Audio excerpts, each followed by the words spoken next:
大家好，欢迎回到我们的频道。今天要分享的是我们从水牛城到多伦多的带宠物跨境之旅。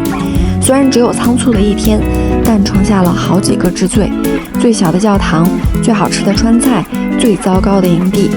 本视频后段包含3分钟的深夜吐槽，请谨慎观看。好了，让我们一起出发吧。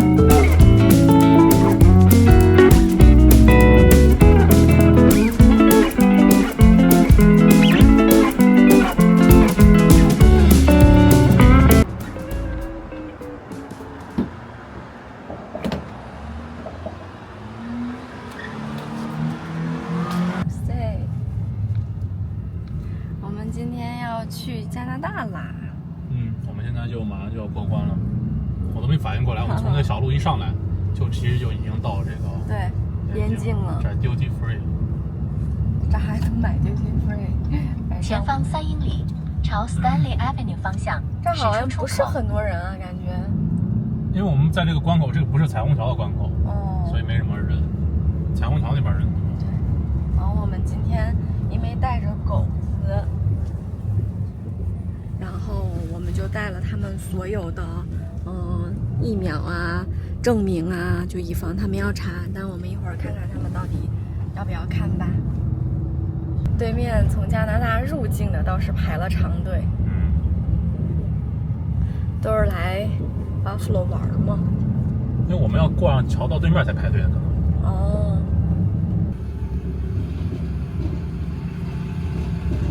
Hello。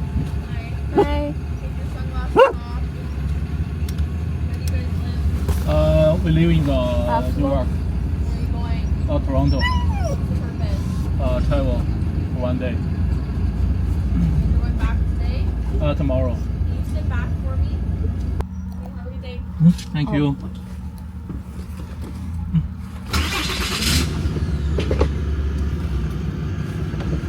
所以它不需要狗狗的材料。没人管，我看都说就是需要。他都听见我狗在叫了，也没有要狗的材料。喂，Thank you。6块5。家园过路费。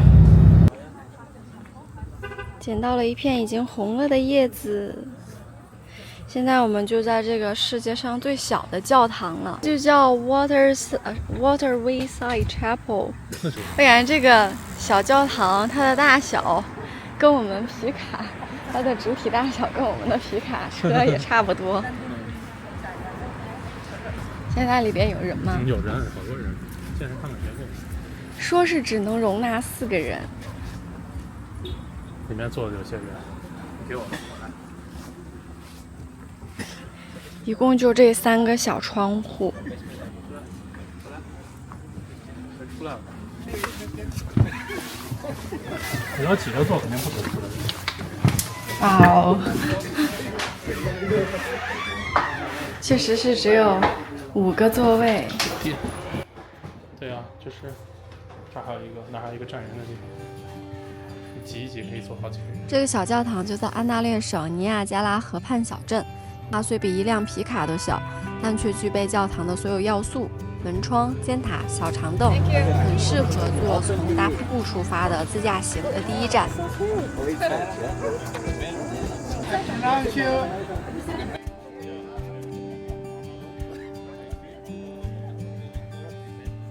这么特别的教堂，当然要拍照啦！有幸遇见了一群从东南亚来的旅客，帮我们拍照的时候，大姐还热情地给我们指导动作，很感谢他们。我们已经到营地了，在给狗子喂水。多伦多的营地，对，刚才带他们在这营地溜了一大圈。在那边那个游泳池好多人，我们的营地在游泳池正对面，因为这边有卫生间比较方便。我们今天晚上就是睡车顶帐。好了，我们准备去多伦多先大吃一顿，吃完以后我们再去玩。终于。我们今天来吃这个翘脚牛。就这点还排队呢，我们几点？3点钟还排队。我有半个小时。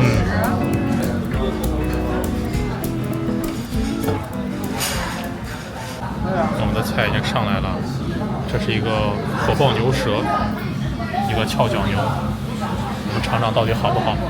这家排队这么火爆。我先尝一尝汤。对，可以拿牛肉先尝尝汤，然后牛肉蘸这个吃。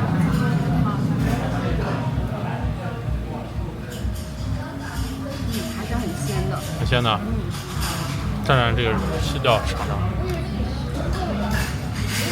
不错，好吃。在美国那边尼亚加拉肯定是吃不到这种东西的，只能来到多伦多吃。因为我们在巴黎的附近的小镇，所以基本上没有什么。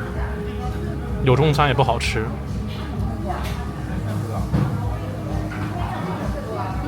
不错。这个牛肉很 Q 弹很嫩。我也来尝尝。然后这个蘸料有点像六婆。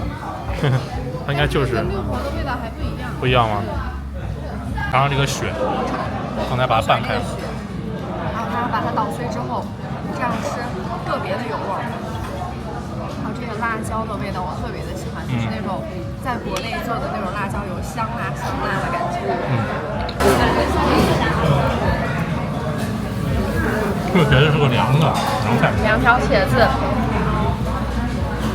也很新鲜感觉，凉凉的，然后剁椒的很好吃。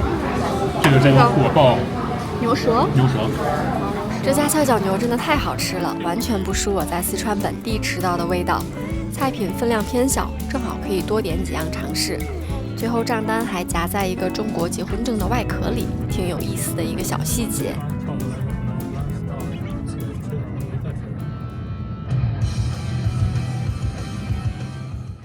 眼前的就是多伦多市区了，加拿大最大的城市，也是安大略省的省会，有北方纽约之称。这里也是加拿大人口最多的区域，尤其是市中心一带。一路上我看到了很多挨着的高层公寓，让我想起在国内生活过的地方，一股熟悉感油然而生。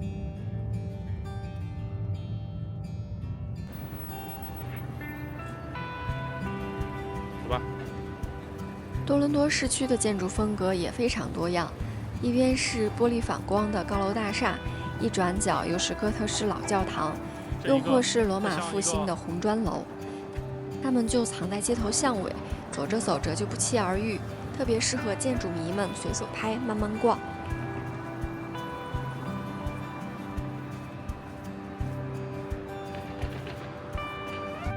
这座复古钟楼就是1899年建成的多伦多旧市政厅，而一路之隔的 Nathan Phillips 广场就有风格迥异的新市政厅建筑，新旧对比并排而立，也挺有意思的。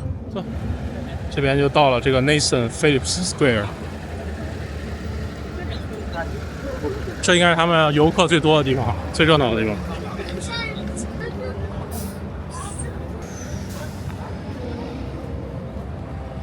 我们在这儿，去看一下这边 City Hall， 老 City Hall， 然后那边是新 City Hall， 刚刚都拍到了，就是那个两个弧形的那个，然后这就是 Nathan Phillips Square， 我们在这边转一转。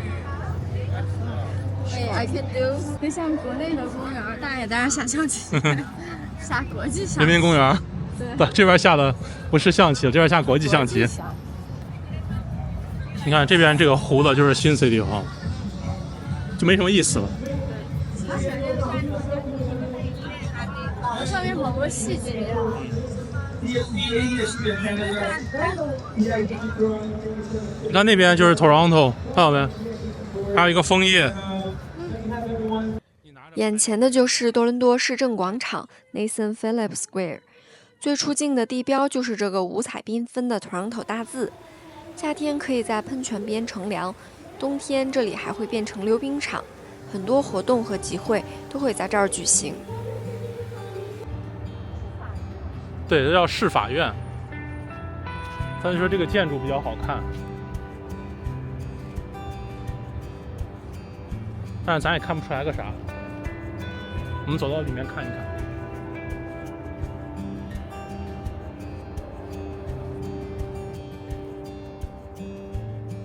哦，他们在这儿拍婚纱照。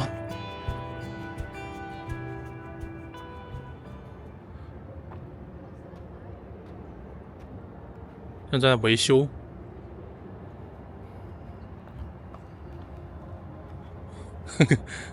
看这个人学了好久的法语，来让他给大家翻译一下。第一句是啥？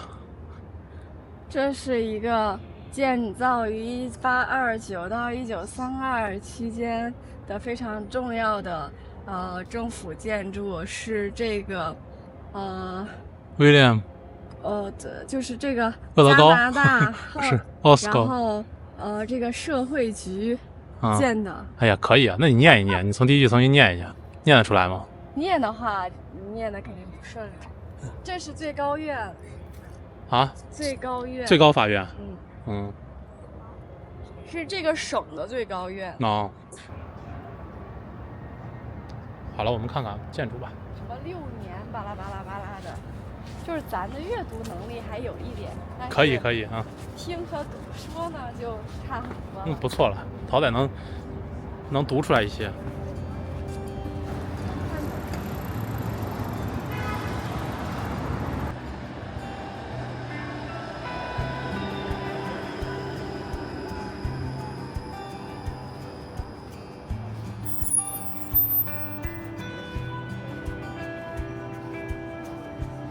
这座哥特复兴式教堂建于19世纪，而它旁边的圆形玻璃屋是多伦多交响乐团的主场，也是不少国际电影节首映礼的举办地。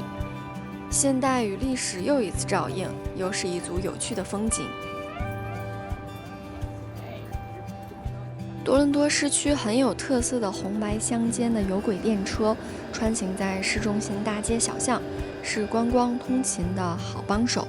除了电车 ，TTC 地铁、公交车，还有随处可见的自行车也都非常方便。来多伦多第2顿饭，砂锅。来多伦多了半天，已经吃2顿饭。我就主要任务就是来吃。对。夹，我的这一份是单独加了藕夹，炸藕夹。你看都能吃，他加了粉儿，加了藕夹。不是加了粉，我只是要了2叉。还要2种主食。刀削面和米线。你都看我的，连主食都没有。那是因为你中午吃的多呀。好了，开始吧。我要了卤肥肠的砂锅。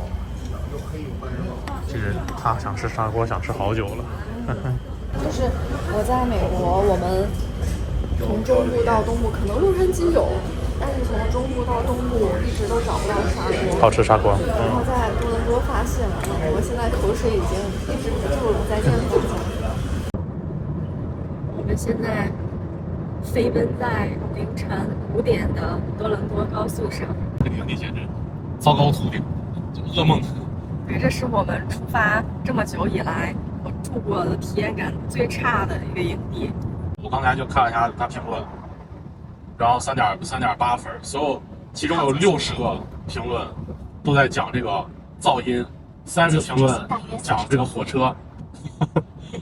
然后我们今天更奇葩的就是还碰上了特别奇葩的邻居，对，就跟我们 campsite 挨着的那一户，怎么说呢？就如果没有旁边的这个杆子，他都能把他的摊儿支到我们这边来，一大帮人，特别吵闹。我们12点的时候，上帐篷之前跟他们交流了一下，就说已经12点了，然后我们要睡觉了，你们把这个声音看调小一些。然后他们说 OK， 正常的一个交流哈，我们就去睡觉了。然后呢，他们就开始作妖了，就一直到早上2、3点，依然还是在放音乐、聊天，然后大笑。然后我们车里是有2只狗的嘛，他俩一直都很乖。他家有一只狗不拴，对，就这个营地啊，还有一个，就有2次我们看2只狗根本不拴绳。然后就是这个邻居他们也有狗，他那个狗啊，我好几次我们家狗在叫，我一看，他那个狗就已经进到我们营地在乱转。对，它在我们车边上转，那我的狗肯定会叫。那就虽然就是很吵到其他邻居，但我们也没办法。对，他们到现在，到我们走的时候4点，他们还在那儿放音乐，放着音乐，聊着天，笑着，围着篝火。然后那个营地晚上他们也没有，他们这边也没有，加拿大这边也没有什么 ranger 啊什么的。我本来就是有想过要不要打电话报个警什么的，但是我看见加拿大这个连偷车抢车警察都不来的，对对，只要你没有出现什么人身事故，他们就不愿意来。对，我觉得是不会来。他们很忙。对。然后我也想了一下，这群人呢不是那种可以讲理的、有 common sense 的人，不值得跟他们多交流。对，直接走吧。对，我们第二天也就不玩了。就是一个他们还有这个火车啊，这个火车真的是准准时时30分钟，基本上是一班，有时候还会一次来2个。对，每个火车叫声都不一样。有快的，咕哩咕隆咕哩咕隆咕哩咕隆的，还有慢的，哐哐哐，还有的像撞一样动。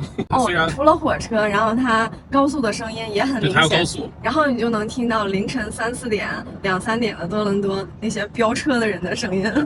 然后还有一个特别奇怪，就是有一个皮卡，对，放着音乐，然后半夜2、3点在营地来回转。这个营地啊，真的是，这营地就叫 Indian Line。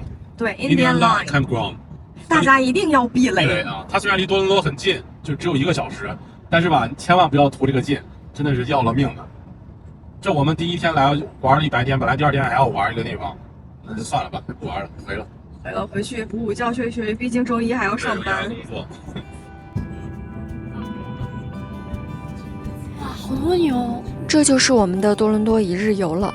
从转角处惊艳的建筑，到一碗飘香的牛肉，再到凌晨仓皇逃离，平平无奇又很难忘记。可能这也是旅途的本来面目吧，有风景，有疲惫，有无奈，但总要继续向前，迎接下一个天亮。好啦，谢谢你的关注和陪伴，让我们下期再见吧。